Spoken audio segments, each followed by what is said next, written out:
Olá, queridos, graça e paz. Olá, meus amados irmãos, graça e paz. É um prazer, é um privilégio nós usarmos desse meio de comunicação para adentrar os seus lares, E nós entendemos que é um privilégio que o Senhor nos deu de estarmos aqui, a nossa família, junto com a tua família, para a gente poder louvar e bendizer o nosso Deus e a gente aprender um pouco mais sobre a palavra dele. Nós entendemos que é necessário que o Espírito Santo ele trabalhe em nossos corações, em nossa mente, para que a gente possa entender aquilo que ele tem para ministrar na gente. Eu queria pedir a Sandra para poder iniciar a nossa célula. Queria te pedir também para que você fechasse os seus olhos. Ela vai orar com a gente, mas faz isso comigo. Feche os seus olhos, vamos orar ao nosso Deus e nosso Pai. Querido Deus, nós te louvamos, te agradecemos, te bendizemos, Senhor, por esse dia, por esse tempo, por este momento, Senhor. Graças nós te damos, ó Pai, por cada vida, por cada família que aqui está conosco, neste momento em oração. Agradecemos também, Papai querido, ó Senhor, pela forma na qual nós estamos vindo aqui. Em todo tempo nós damos graças ao Senhor, porque o Senhor é digno de toda adoração, de todo louvor, toda honra, toda glória seja dada ao Senhor. Pai querido, nós pedimos que o Senhor, em nome de Jesus, nesse momento, possa nos conduzir, possa abrir o nosso entendimento, que nós venhamos ter o nosso coração aberto para receber aquilo que o Senhor, através do Espírito Santo de Deus, tem a nos falar, nos ensinar. Senhor, em nome de Jesus, direciona os teus anjos a guardar cada família, cada pessoa que está neste momento, Senhor, ou que virá em outros momentos, ter a oportunidade de ouvir essa palavra ser ministrada. A palavra do Senhor, ela renova a cada dia. Então nós cremos que em todo momento, independente da hora, do dia e da hora, nós cremos que quem irá ouvir essa palavra de hoje irá receber em nome de Jesus aquilo que o Senhor tem a falar. Nós já te agradecemos, te glorificamos e bendizemos o teu santo nome. Em nome de Jesus, assim nós oramos. Amém.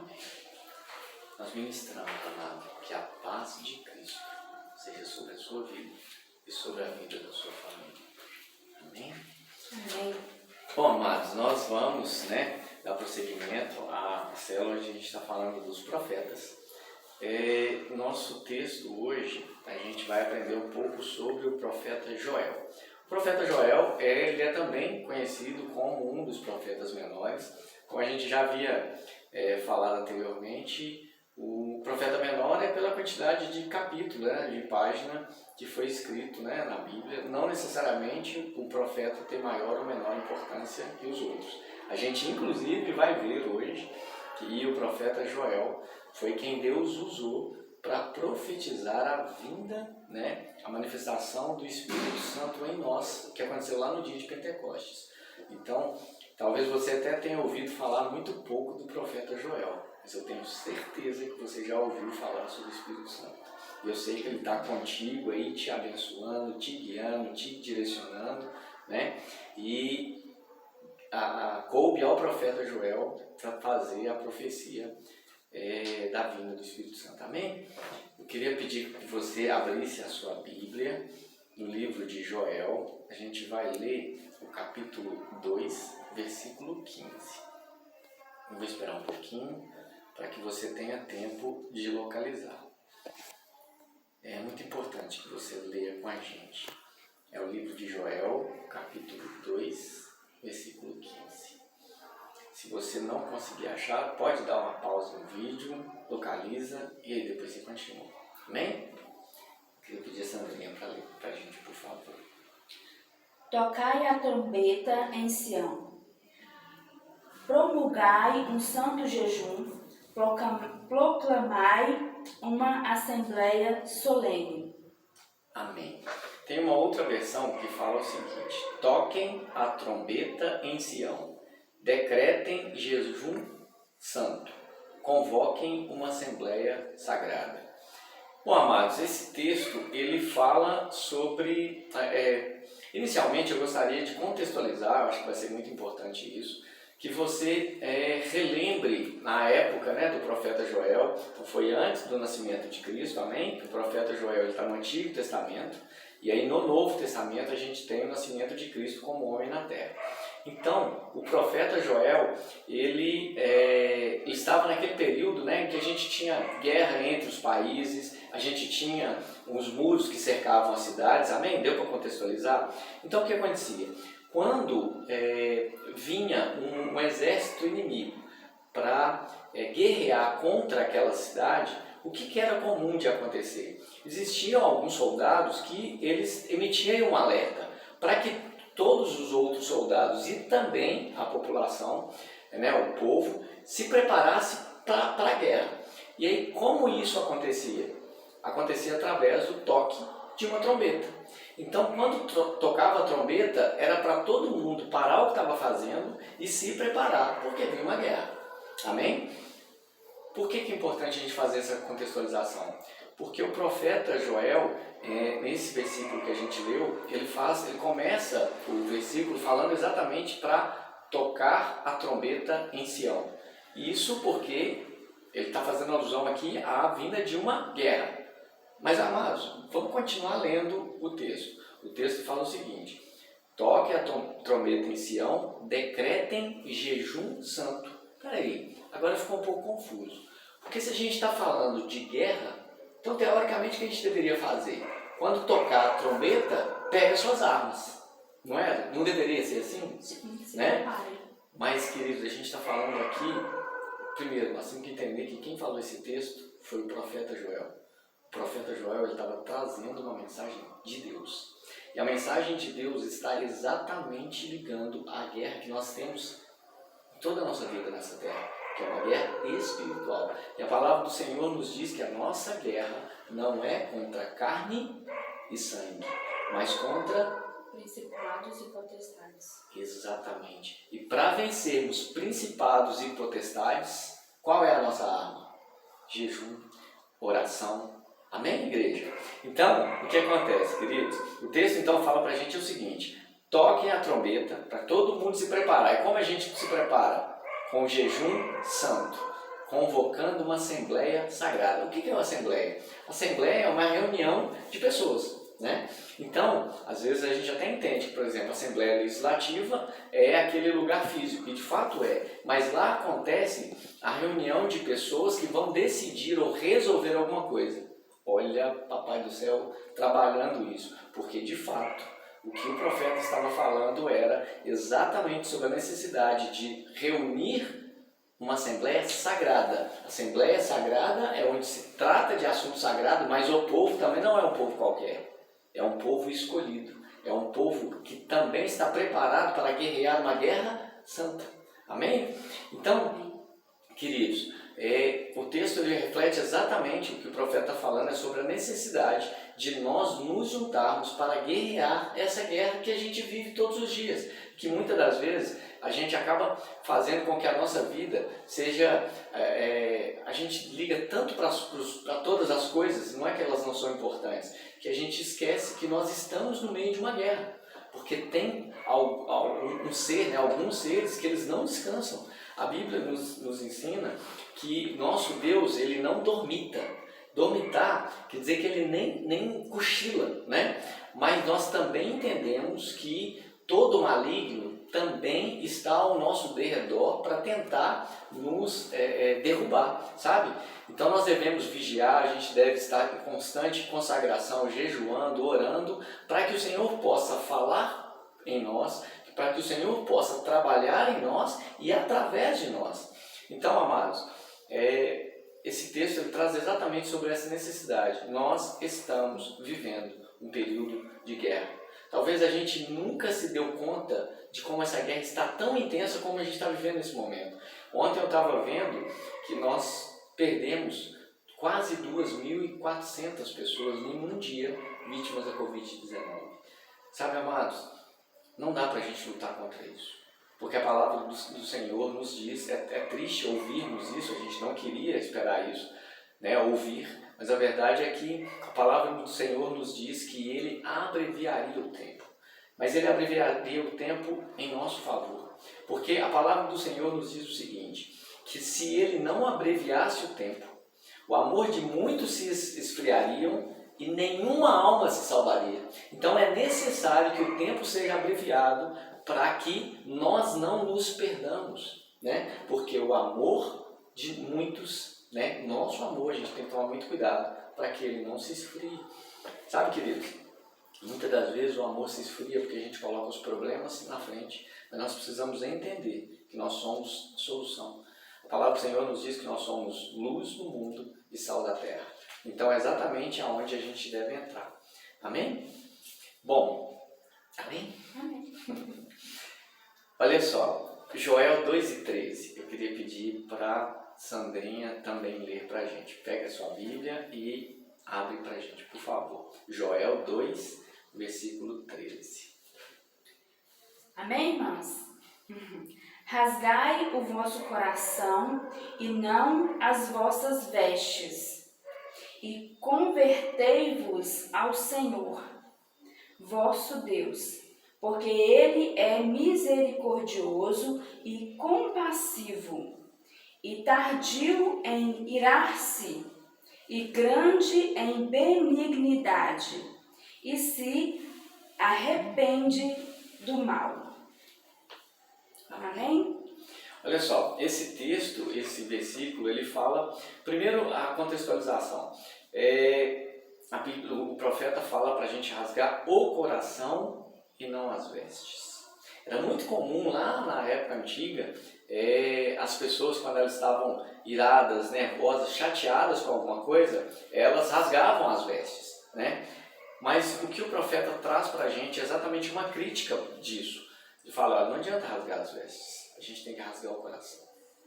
Então não está mais naquilo, não é o de fora, é aquilo que eu vou fazer lá dentro. Então por mais que a gente não consiga mudar a situação aqui fora, mas eu tenho que mudar a visão que eu tenho da situação. Isso é que vai fazer a diferença. Sabe, queridos, nós somos a resposta para a convocação que o Senhor faz para esse tempo. Nós somos a esperança que o mundo tem. Você, que está sentado aí, junto com a sua família, você é a esperança de dias melhores. Talvez não nessa terra, mas nós entendemos, amados, que nós precisamos deixar isso muito claro. Nós temos um período nessa terra e esse período não é fácil. A Bíblia nos diz, o próprio Jesus Cristo nos falou, todas as letras, que neste mundo nós sofreríamos, nós passaríamos por aflições. Mas ele falou assim, olha, tende bom ânimo, porque eu venci o mundo e vocês também vão vencer. E ele faz isso, por que Jesus deixou isso muito claro? Porque como Deus era muito fácil ele vencer o mundo, mas Jesus venceu o mundo como homem, sabe? Então da mesma forma que ele venceu o mundo como homem, nós também podemos vencer. Por mais que nós saibamos que nós temos muitas lutas, muitas dificuldades, temos guerras mesmo, né? E às vezes, muitas das vezes a gente acha, né, que a nossa guerra é contra alguém que está brigando com a gente, que está implicando com a gente no serviço, que é um vizinho que está cortando a cerca viva que ele não devia cortar, que está jogando lixo no lado do lote de cá. Mas sabe, queridos, a forma como a gente vai reagir a esses ataques, sabe, é que vão conquistar essas pessoas para o nosso modo de agir, para o nosso modo de pensar. Não, sabe, queridos, foi questionado para Jesus Cristo o que deveria ser feito quando alguém batesse numa face nossa. E aí Jesus, ele não fala assim, olha, entra uma aula de Kung Fu e voa no cara, dá uma voadora e arranca o pescoço dele fora. Não, ele fala o seguinte, se ele bater numa face, sabe o que você faz? Vira a outra e dá para ele. Sabe, queridos, a forma como a gente reage a toda essa situação é que vai mostrar para os outros a luz que está dentro de nós. E ela já está aí. Como assim já está aí? Porque o profeta Joel, como a gente falou um pouco mais cedo, ele falou sobre a vinda do Espírito Santo, sobre o derramamento do Espírito Santo em nós. E isso já aconteceu no dia de Pentecostes. E isso foi profetizado pelo nosso amigo, né, Joel. E o texto, né, é em Joel 2:28, Sandrinho vai ler daqui a pouco, né, mas é para a gente entender que nós já podemos agir de uma forma diferente. Por que nós já podemos? Nós temos força como carne? Não temos. Querido, nós não temos. Mas a gente tem que buscar a força de dentro de nós. Não é é que nós somos mais fortes, não. Na verdade a Bíblia fala que é na nossa fraqueza que nós somos fortalecidos pela presença do Espírito, né? Porque nós precisamos entender que nós somos um Espírito, temos uma alma e a gente habita no corpo. Então, quando a gente está fraco no corpo, a gente tem que recorrer para o Espírito. Inclusive, o jejum, que a gente falou agora há pouco, é uma forma de mortificar a carne para matar mesmo, para matar a carne, para a gente poder religar mais forte espiritualmente. Então, amado, é muito importante a gente fazer a oração, a gente fazer o jejum, para que a gente se aproxime de Deus, para que a gente se aproxime do espiritual, porque nós entendemos que o nosso tempo nessa terra ele é finito. Eu não sei dizer exatamente quanto tempo nós vamos viver aqui, mas ele é finito. Mas nós somos imortais. Como assim nós somos imortais? Nós nascemos um dia, a gente está aqui por um tempo, mas a gente vai continuar pela eternidade, né? Por todo sempre. Diferente do nosso Deus, porque ele é eterno, ele não teve início e ele não terá fim, né? Mas nós temos imortalidade, porque a gente já está aqui, nós nascemos e a gente vai um dia morar com ele na glória. Amém, igreja? Glória a Deus? Então nós vamos ler Joel 2 e o versículo 28. E acontecerá depois que derramarei o meu espírito sobre toda a carne, vossos filhos e vossas filhas profetizarão, vossos velhos sonharão e vossos jovens terão visões. Queridos, eu queria tanto que a gente estivesse presencialmente, porque eu entendo que a célula é legal quando ela não é um monólogo, né? Quando a gente tem um diálogo. Eu convoquei Sandrinha para a gente fazer isso um pouco mais dinâmico aqui, tá? Mas olha só, a gente vai voltar a esse momento, eu creio, né? Em nome de Jesus, estou sentindo falta de todo mundo, né? Da família, né? Vou citar nomes aqui não, mas eu estou sentindo falta de todos vocês, tá? Recebam o nosso abraço em nome de Jesus. Bom, o texto que Sandrinha leu para a gente foi quando o profeta Joel, ele falou sobre o derramamento do Espírito Santo sobre todos os povos. Queridos, isso é tão interessante, depois você pode ler em Atos, porque Atos descreve, né, o início da igreja aqui na Terra. E em Atos 2, que fala exatamente da vinda, né, do derramamento do Espírito Santo, é muito legal porque o profeta disse claramente que o Espírito seria derramado sobre todos os povos. Mas quando a gente volta lá nos Evangelhos, a gente vai ver que a promessa de Deus era de vir para o povo escolhido, né? E acabou que esse povo ele rejeitou Jesus, e aí acabou que nós tivemos a oportunidade de sermos agraciados, né, pela salvação, porque chegou a todos os gentios. Então nós somos filhos, né, de adoção pela graça, né? Sabe, amados? E o profeta já disse que o Espírito seria derramado sobre todos os povos. E é muito interessante porque eu estava lendo há pouco tempo atrás, em Atos, como que Jesus falou para Pedro, né? Que Deus falou para Pedro, como Deus confirmou para Pedro que o Evangelho era para todos os povos, para os gentios também. E foi exatamente através da manifestação do Espírito Santo. Olha como é maravilhoso isso, porque o que era comum de acontecer, para vocês entenderem. Depois do dia de Pentecostes, eles foram fortalecidos, né? Que a Bíblia, né, a palavra do Senhor nos diz que Jesus falou o seguinte: olha, vão para Jerusalém e aguardem até que vocês sejam fortalecidos. Fortalecidos por quem? Pela vinda, né, pelo derramamento do Espírito Santo. E aí ele fala assim: aí depois vocês sairão pela Judéia, pela Samaria e até os confins da terra. Então, primeiro eles precisavam ser fortalecidos. E o que é bacana? Porque eles começaram exatamente ali a trabalhar no povo hebreu. E aí o que aconteceu mais para frente? Jesus usou, né? Deus usou Pedro para poder levar a igreja primeiramente Pedro, né? Depois todos os outros apóstolos, depois vem Paulo, que continua, né, fazendo essa missão. Mas aí Pedro, ele leva a igreja, né, o evangelho para os gentios. E aí o que acontece? O que eles faziam? Eles chegavam, evangelizavam, e a palavra do Senhor nos diz: de pregar o evangelho a toda criatura, aquele que crer e for batizado será salvo. Então, o que era comum de se acontecer? Evangelizava, batizava em água, e aí depois vinha o derramamento do Espírito. Aí eles eram batizados pelo Espírito Santo. Mas aconteceu com os gentios, que foi o seguinte: Pedro teve um sonho, e ele foi, e aí depois desse momento, ele foi para levar o evangelho, e quando ele terminou de evangelizar, ele não batizou com água, mas já houve o batismo com o Espírito Santo. E aí ele entendeu claramente que, como o próprio Deus já havia batizado, então não tinha como ele voltar a algo que Deus já tinha definido, sabe? Então foi lindo, porque foi exatamente o mover de Deus que levou Pedro, depois todos os discípulos, todos os apóstolos, a entender que a salvação era para todos. Mas o profeta Joel já havia escrito isso aqui.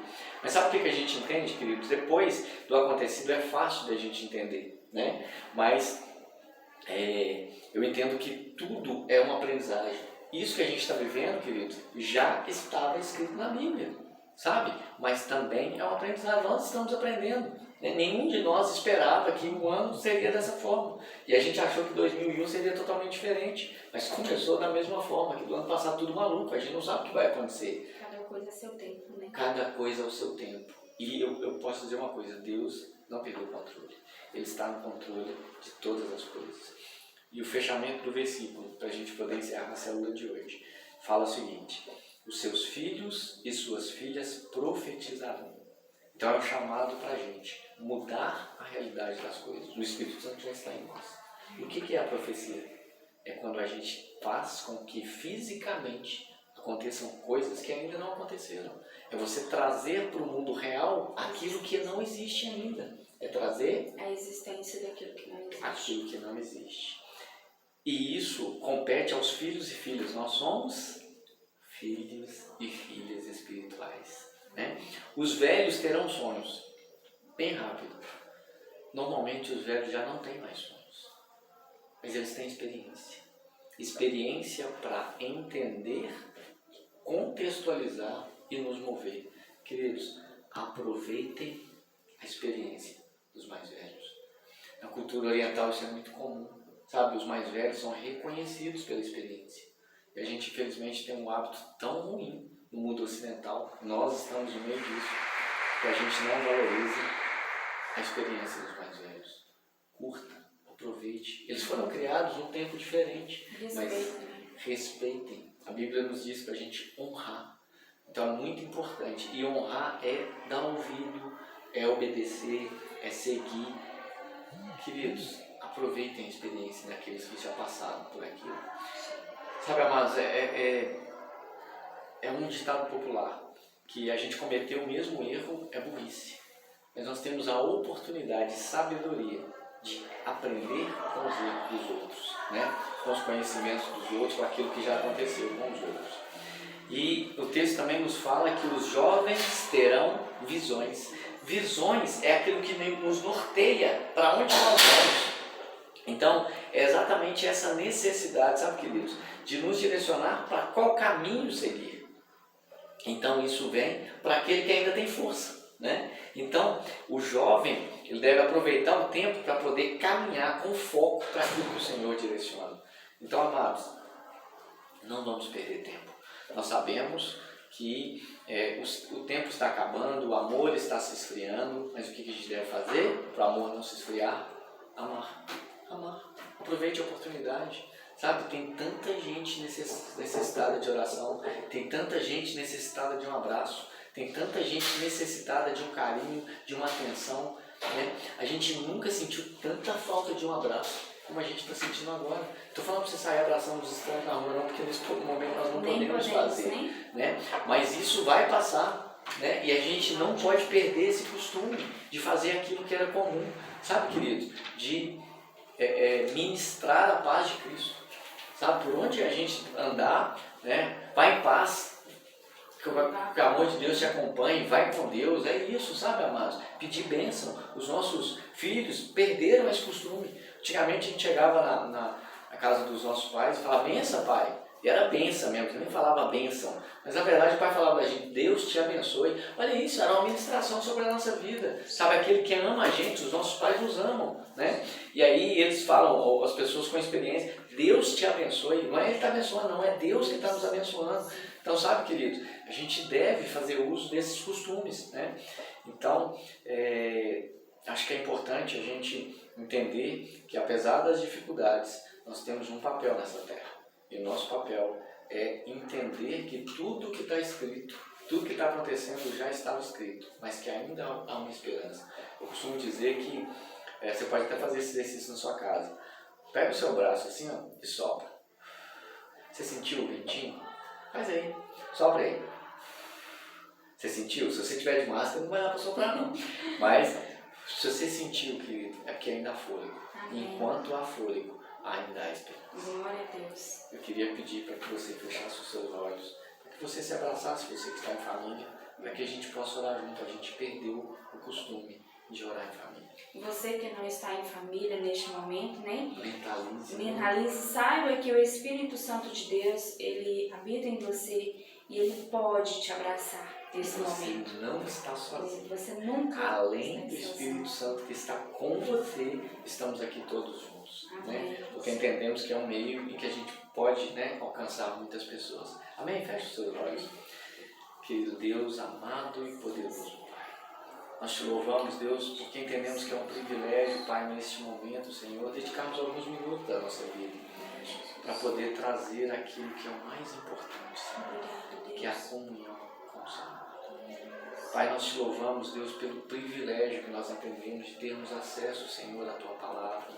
Pelo privilégio, Deus, de entendermos que esse é um momento em que a Palavra não está fechada, selada para o nosso entendimento, mas pelo contrário, o Espírito Santo, Ele traz ela de forma muito clara e adequada aos nossos dias. Pai, como o Senhor é maravilhoso, como o Senhor é bondoso e misericordioso. Pai, eu quero te pedir que o Senhor abençoe a cada um dos meus filhos. Pai, que onde esse vídeo, esse áudio for, meu Pai, que a bênção do Senhor seja com os teus filhos. Pai, que o teu amor, meu Deus, ele seja levado, papai, de uma forma tão plena, tão sublime, Senhor, que a paz de Cristo, que excede todo entendimento, seja derramada, meu Pai, sobre a vida de cada um dos que nos assiste, Pai, dos que nos ouvem. Em nome de Jesus, nós oramos ao Senhor. Nós somos gratos, Deus, por tudo aquilo que o Senhor tem feito. Em nome de Jesus, nós te agradecemos. Amém? Amém. Queridos, nós realmente esperamos, né? Agora seria um momento que a gente ia falar, e aí, vocês querem comentar alguma coisa?